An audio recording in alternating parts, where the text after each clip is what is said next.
শুভ সন্ধিয়া সকলো অসমবাসীলৈ। তো আপোনালোকক মোৰ সৰু মিনি ব্লগলৈ স্বাগতম। তো আমাৰ বাৰীখন মানে এনে পৰি আছে খালী হৈ, আৰু তামোল আছে ৰুবলৈ। তামোল ৰুব দিলোঁ সিদিনা, তামোল ৰুই শেষ হ'ল, আৰু এচাইডত আছে ৰুব লগা। আৰু মই ইফালে ধৰিছোঁ, মানে ইফালে মানে এই চাইডতো মানে তামোল গছবোৰ ৰোৱা হ'ল, আৰু মই সীমাই সীমাই মানে গমাৰি গছ, আম গছ কিবা কিবি মানে ৰুই আছোঁ। তো এইটোৱে ভাবিলোঁ আজি আপোনালোকক এইটোৱে অকণমান দেখাওঁ। তো তামোলৰ মাজে মাজে ৰোপণ কৰিছোঁ বহুত কেইটা গছ, আপোনালোকক দেখাম বাৰু। আৰু মানে যিটো তামোলৰ কোনে কোনে মানে ৰাস্তাৰ ওচৰত মানে মই লাহেনকৈ ফুল ৰোপণ কৰিছোঁ বহুত ধৰণৰ, বহুত ধুনীয়া।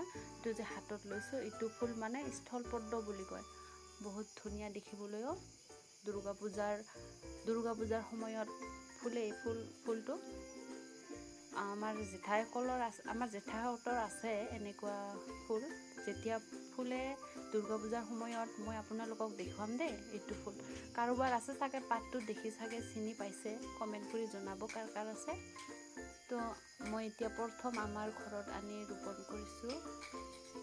বেছিদিন নালাগে, এবছৰতে বহুত ডাঙৰ হৈ যায় গছটো, বহুত ধুনীয়া দেখে। 3টা কালাৰ হয় এই ফুলটো। আৰু ইফালে কাম কৰি আছে, ঘৰত কাম লগোৱা হৈছে তামোল ৰুবলৈ, ইফালে কাম কৰি আছে। আৰু ইফালেও কাঠ খুন্দি আছে তামোল ৰুবৰ কাৰণে। তো আমাৰ জেঠাৰ ঘৰ, আৰু ইফালে আমাৰ কাম চলি আছে। তো আৰু ইফালে বলক আপোনালোকক মই কি কি ৰোপণ কৰিছোঁ এইটো দেখুৱাম। তো ইফালে তামোল ৰোৱা কমপ্লিট হ'ল, আৰু আমাৰ এইটো টিকলি ছাগলী এইটো মানে এইজনী ছাগলীক মই সৰুৰ পৰা একদম মাকৰ দৰে ডাঙৰ কৰিছোঁ, নিজৰ কেঁচুৱাৰ দৰে। তাক জন্ম দিয়াৰ লগে লগে মাজনীয়ে ঢুকালে।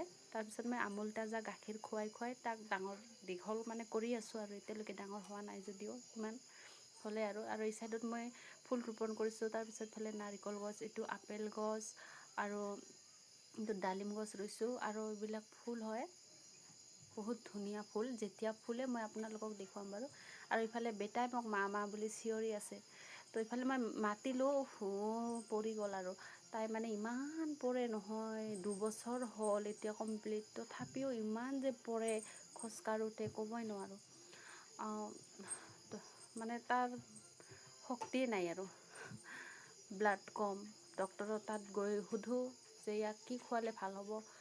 ডালিম খোৱাবি বুলি কয়, ডালিম খোৱাব খোজোঁ, বাট ডালিম নাখায়, একেবাৰে নাখায়, আপেলো নাখায়। আৰু এই দুটা হ'ল ৰবাব টেঙাৰ গছ। মই যেতিয়া ৰবাব খাইছোঁ সেই গুটিটো মানে অলপ মাটিত পুতি থৈছিলোঁ, এতিয়া গছ ওলালে পুলিটো মই হওক বা নহওক কাৰণে ৰুই থৈছোঁ। হ'লেতো ভাল, নহ'লে মনত দুখ লাগিব। তো মোৰ ভিডিঅ'খন সম্পূৰ্ণ চোৱাৰ বাবে আপোনালোকক ধন্যবাদ। তো আজিলৈ বাই বাই।